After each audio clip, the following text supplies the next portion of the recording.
আপনি টাকা দিয়ে ভাড়া বাসায় থাকবেন, কিন্তু রাত 11টা বাজলে আর বাসার ভিতরে ঢুকতে পারবেন না। যদি ভূমিকম্প এবং অগ্নিকাণ্ডের মতো বড় ধরনের দুর্যোগের মুখেও পড়েন, তারপরেও আপনি ভোর 6টার আগে বাসা থেকে বের হতে পারবেন না। গেটে তালা দিয়ে থাকবে। জীবন রক্ষার জন্য ছাদে যাবেন, সেটাও পারবেন না, ছাদও বন্ধ। উপায় কি? এটি নিয়ে আমরা একটি বিশেষ প্রতিবেদন করেছি যে ঢাকার শহরের যারা বাসিন্দা বেশিরভাগ মানুষই এরকম জিম্মি দশায় থাকেন, অর্থাৎ রাত 11টার পর আর বাসায় ঢুকতে পারেন না। চাইলেও দারোয়ান নানান ধরনের কথা বলে। যেসব বাসায় দারোয়ান নেই সেখানে বাসার মালিকের কাছে থাকে চাবি, চাইলেও পাওয়া যায় না। আমরা এমনও ভুক্তভোগী পেয়েছি যে সারা রাত তাকে গেটের সামনে দাঁড়িয়ে থাকতে হয়েছে এবং সকাল হলে তাকে ঢুকতে বলা হয়েছে। এরকম ভুক্তভোগীর সংখ্যাও আমরা পেয়েছি। আমরা এ নিয়ে একটি বিশেষ প্রতিবেদন করেছি। সেই প্রতিবেদনটি করেছে আমাদের সহকর্মী মুসা। মুসা, আপনাকে স্বাগত জানাচ্ছি। ধন্যবাদ আপনাকে। আপনি আসলে বাস্তব চিত্র কি দেখেছেন? এই যে গেলেন, আপনাকে একটা রিপোর্ট করতে দেওয়া হলো, সেখানে কি ধরনের অভিজ্ঞতা আপনি পেলেন, কি ধরনের অভিযোগগুলো পেলেন, একটু বলবেন? ধন্যবাদ আপনাকে। আসলে আমি যখন এই প্যাকেজটি নিয়ে কাজ করছিলাম, বিশেষ করে যখন আমি ভুক্তভোগীদের কাছে গিয়েছিলাম, আমার আসলে নানা ধরনের অভিজ্ঞতার মধ্য দিয়ে যেতে হয়েছে। যেমন তাদের প্রত্যেকেরই মানে অভিযোগের সুরটাই বেশি, কেউ আসলে পজিটিভভাবে কোনো কথা তারা বলতে পারেনি।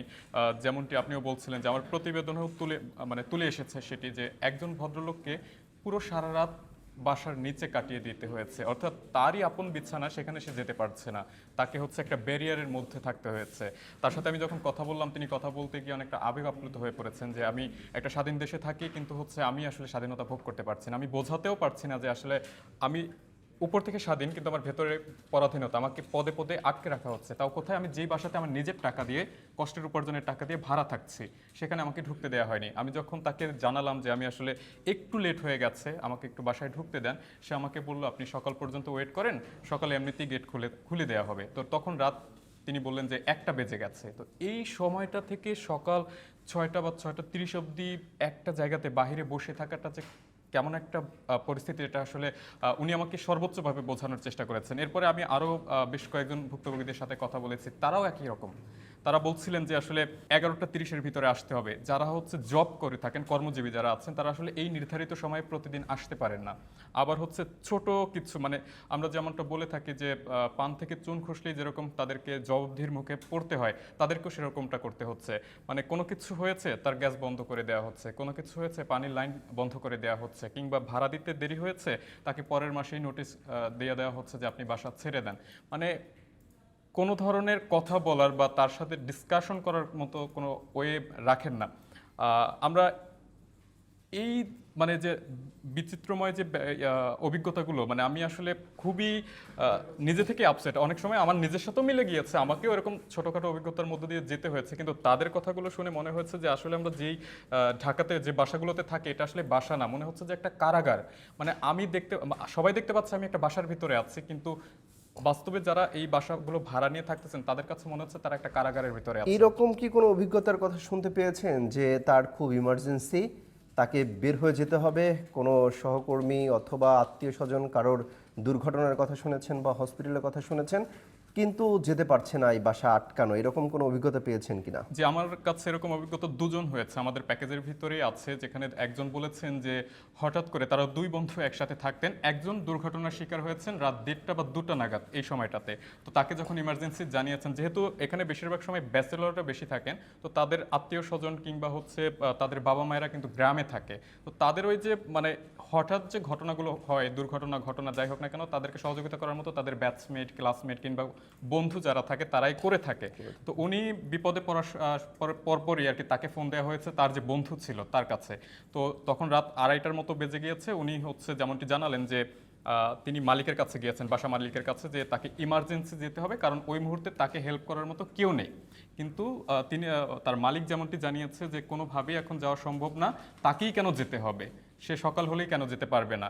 মানে সে কথা বলেছে, কিন্তু ওই কথার সময় চাইলে সে গেট খুলে দিতে পারতো, কিন্তু সে গেট খুলবে না, কারণ এটা তার বাসা। সে বোঝানোর চেষ্টা করছে যে এখানে রুলস যেটা, মানে নিয়ম যেটা, সেটা নিয়মের ভেতরেই থাকতে হবে, এর বাইরে যেতে পারবে না। অর্থাৎ সে ওই দিন যেতে পারেনি, তাকে সকালে যেতে হয়েছে, এবং এটার জন্য তার ফ্রেন্ডকে অনেক সাফার করতে হয়েছে। পাশাপাশি আরও একজনের সাথে কথা বলেছি, তিনি যেমনটি বললেন যে আগুনের একটা দুর্ঘটনার কথা তিনি বলেছেন, যদিও সেটা তার বাসায় না, পাশের বাসাতে। কিন্তু পাশের বাসাতে আগুন লাগলো, কিন্তু আমাদের ঢাকা শহরের যে ভবনগুলো আপনি জানেন যে খুবই লাগোয়া থাকে। হ্যাঁ লাগোয়া এবং আসলে অতটা পরিকল্পিত না, তো যার কারণে হচ্ছে পাশের বাসায় আগুন লাগলেও আসলে ভয়টা কিন্তু শঙ্কা এই থেকে বাসাতেও যায় যে আমার বাসাতে চলে হয়তো আসে। বা আগুন চলে তো আসবে। সবার ভেতরে একটা ভীতি রয়ে গেছে, তারা বাসার থেকে বের হতে চাচ্ছিলেন যে কি করা যায় কি করা যায়, সবার ভেতরে একটা হতাশ। কিন্তু বাসা মালিক সেটা আসলে তিনি মেইন দরজার যে গেটের যে তালা সেটি তিনি খুলে দেননি। তারা বারবার বলছিলেন যে এটা পাশের বাসার ঘটনা, আমাদেরকে কেন এত বেশি এত চিন্তা, উদ্বেগের মধ্যে হ্যাঁ যে উদ্বেগের ভিতরে থাকতে কেন হবে যেতে হবে। তো এরকম আমি দুই ধরনের অভিজ্ঞতা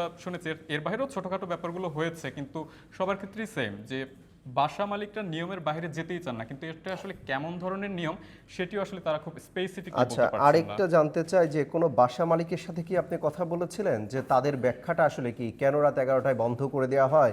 নিরাপত্তার স্বার্থে বন্ধ করতে পারে, কিন্তু সেই গেটটা কেন খুলে দেওয়া হয় না, বা চাবিটা তার ফ্যামিলির কাছে কেন দিয়ে দেওয়া হয় না? এরকম কোনো ব্যাখ্যা জানতে চেয়েছেন কোনো বাড়ির মালিক?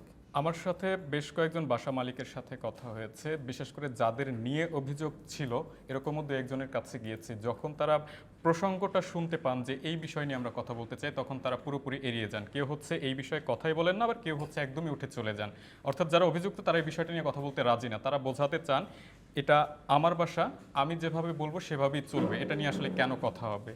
আর এর বাইরে আরও দু একজন বাসা মালিকের সাথে কথা বলেছি যারা কিছুটা হলেও সুযোগ সুবিধা দেওয়ার চেষ্টা করেন এরকম। তবে তারা বলছিলেন যে যারা এরকম ধরনের করে, মানে অনেকে এক্সাম্পল হিসেবে দিচ্ছিলেন যে আমার আশপাশের বাসাতে এরকম হয়ে থাকে, এটা খুবই জঘন্য। মানে তারা নিজেরাই, মানে বাসা মালিক অনেকেই নিজেরাও কিন্তু এটা নিয়ে আসলে মানে ঘৃণা প্রকাশ করেছে। যারা কিছুটা সুযোগ সুবিধা দিচ্ছে বা এই ধরনের যে জেলখানা করে রাখার বিরোধী যারা যারা তার যারা ভাড়াটিয়া রয়েছে তাদেরকে বাসায় ঢুকতে দিচ্ছে এবং গেটের চাবি দিয়ে দিচ্ছে বা ছাদ খোলা রাখছে, তারা অন্য সব ভাড়াটিয়াদের, অন্য সব মালিকদের প্রতিও তারা একটা ঘৃণা প্রকাশ করছে আর কি। হ্যাঁ, আপনার এই প্যাকেজটা করতে গিয়ে এটা নিয়ে আসলে কোনো মানবাধিকার কর্মীর সাথে কথা হয়েছিল কিনা, কোনো আইনজীবীর সাথে? আসলে সাধারণ মানুষ ভোক্তা হিসেবে তার অধিকার আসলে কতটুকু, একজন ভাড়াটিয়ার অধিকার কতটুকু থাকে, সে কি আসলে চাইলেই রাত বিরাত সে বাসায় আসা যাওয়া করতে পারবে কিনা, চলবে কিনা, এই বিষয় নিয়ে মানবাধিকার ক্ষুণ্ণ হচ্ছে কিনা, এটা নিয়ে কারোর কোনো মন্তব্য জানতে চেয়েছিলেন কিনা? জি, আমি এই প্যাকেজের জন্য হচ্ছে বেশ কয়েকজনের সাথে কথা বলেছি যেখানে বিশেষজ্ঞ ছিলেন যারা এই বিষয়গুলো নিয়ে কাজ করেন, মানবাধিকার কর্মী এবং একজন সুপ্রিম কোর্টের আইনজীবীও আমাদের এই প্যাকেজের সাথে যুক্ত আছে। মানে তার বক্তব্য আমরা শোনার চেষ্টা করছি যে এখানে আইন কি বলে বা আসলে মানবাধিকার লঙ্ঘন হচ্ছে কিনা। তারা এক কথায় উত্তর দিচ্ছেন যে এটা কোনোভাবেই কাম্য নয়, কারণ স্বাধীন দেশে আপনি টাকা দিয়ে থাকতেছেন, আবার আপনি যদি ভুল মানুষ হতেন তাহলে তো আপনাকে বাসা ভাড়াই দিত না। তো আপনাকে দেখে শুনেই যেহেতু বাসা ভাড়া দিচ্ছে, তাহলে আপনার উপর এত রেস্ট্রিকশন কেন থাকবে? তবে আইনজীবী যিনি রয়েছেন তিনি বলছিলেন যে আসলে এটি নিয়ে স্পেসিফিক কোনো আইন না থাকার কারণে বাসা মালিকরা সেই সুযোগটাকে বেশি ব্যবহার মানে কাজে লাগাচ্ছেন এবং তারা নিজেদের মতো করে এটাকে ব্যবহার করছেন, অন্যায়টা করে যাচ্ছেন, যেটা সম্পূর্ণভাবেই একটা মানুষের যে মানবাধিকার সেটিকে লঙ্ঘন করছে। অর্থাৎ এটা অন্যায়, কিন্তু অন্যায় হওয়া সত্ত্বেও এটি কোনোভাবেই হচ্ছে যে বিচার কার্যে চলে আসতে পারছে না, কারণ এটি নিয়ে স্পেসিফিক কোনো আইন নেই। তবে এটিকে তারা খুব ঘৃণার চোখে দেখেন, তারা চাচ্ছেন যে এই বিষয়টা যাতে খুব শীঘ্রই একটা সমাধানের পথে যায়। এরকম কি হয় কিনা, সাধারণত দেখি যে অনেক বাসার ছাদে আটকানো থাকে, তারা একটা কজ দেয় যে কেউ যদি মাদক সেবন করে, কেউ যদি অকারেন্স করতে চায় রাত বিরাত, তার বাসায় যেন এগুলো না হয়, যেন ছাদ বন্ধ করা থাকে। এবং গেট বন্ধ করার হিসেবে তারা যুক্তিগুলো আসলে কেন দেয়, কি যুক্তিগুলো দেয় যে রাত 11টা এই কারণে বন্ধ করে দিয়েছি?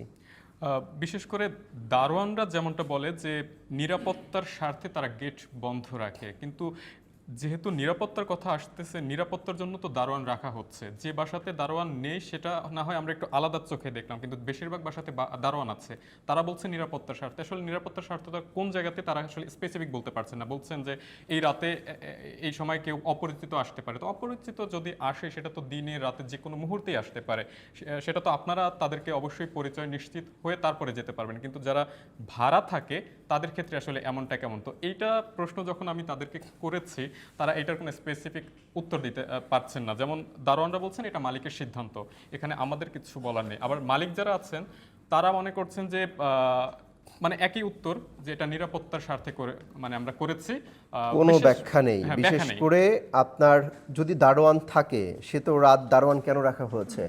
রাত 1টা 2টা 3টা 4টা কারো প্রয়োজন হলে দারোয়ান যেন গেটটা খুলে দেয়, তার বাসার লোক যেহেতু, সে গেটটা খুলে দেবে, বাইরের লোক হলে তো গেট খোলার প্রয়োজন নাই। তাহলেও এই দারোয়ান থাকার পরেও এই ধরনের ব্যারিয়ার কেন? এটার আসলে কোনো ব্যাখ্যা নেই।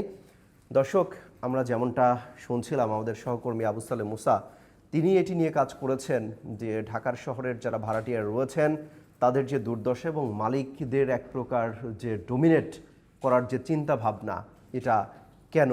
মালিকরা অনেক ক্ষেত্রে বলা হয় যে নিরাপত্তার স্বার্থে গেটটি বন্ধ করে দেওয়া হয়, ছাদ বন্ধ করে দেওয়া হয়, কিন্তু তাদের বিচার বিশ্লেষণে এটা থাকে না যে যদি ভূমিকম্প হয়, কারণ ঢাকার শহরে বড় মাত্রার ৭ মাত্রার উপরে ভূমিকম্পের একটা ঝুঁকি রয়েছে, এ ধরনের কথা বলা হচ্ছে, শঙ্কার কথা বলা হচ্ছে। যদি এ ধরনের ঝুঁকি থাকে এবং ভূমিকম্প হয়, তাহলে আসলে মানুষ কোথায় বের হয়ে যাবে, কিভাবে বের হবে? সারা রাত গেট তো তালা দিয়ে থাকে এবং যে গেটটা তালা দিয়ে থাকে সেটার চাবি একমাত্র বাড়িওয়ালার কাছেই থাকে। তার যদি মর্জি হয় যে তিনি উঠবেন, তাকে ডেকে তোলা হয়, তাহলে কিন্তু তিনি উঠবেন, না হলে কিন্তু উঠবেন না, সারা রাত অপেক্ষা করতে হবে। অর্থাৎ আপনার যদি কোনো আত্মীয় হসপিটালে ভর্তি করতে হয় রাত্রে, তাহলে কিন্তু ওই বাড়িওয়ালার উপর নির্ভর করতে হবে তার ঘুম ভাঙবে কি ভাঙবে না, সে চাবি দিবে কি দিবে না। এই বিষয়টা নিয়ে আমাদের সহকর্মী কথা বলেছিলেন, একজন অধ্যাপকের সাথেও কথা বলেছেন এবং একই সাথে মানবাধিকার কর্মীদের সাথে কথা বলেছেন, যারা সমাজের বিভিন্ন অসঙ্গতি নিয়ে কথা বলেন তাদের সঙ্গেও কাজ করেন তাদের সঙ্গেও কথা বলেছেন। প্রত্যেকে একটি কথাই বলছেন যে এটি সম্পূর্ণরূপে মানবাধিকার লঙ্ঘন। যেহেতু এটির কোনো কংক্রিট কোনো আইন নেই, এজন্য হয়তোবা কোনো পদক্ষেপ নিতে পারছে না। কিন্তু মানবিক দৃষ্টিকোণ থেকে, বিচার বিশ্লেষণের জায়গা থেকে নিরাপত্তা নিশ্চিত করে কতটুকু মানবিক হওয়া যায় সেই প্রত্যাশাও কিন্তু করেছেন যারা ভাড়াটিয়া রয়েছেন তারা, এবং যারা সাধারণ মানুষের কথা বলে থাকেন তারা কিন্তু এই কথাগুলো বলেছেন। বিশেষ করে মানবাধিকার কর্মীরা এই কথাটাই বলেছেন।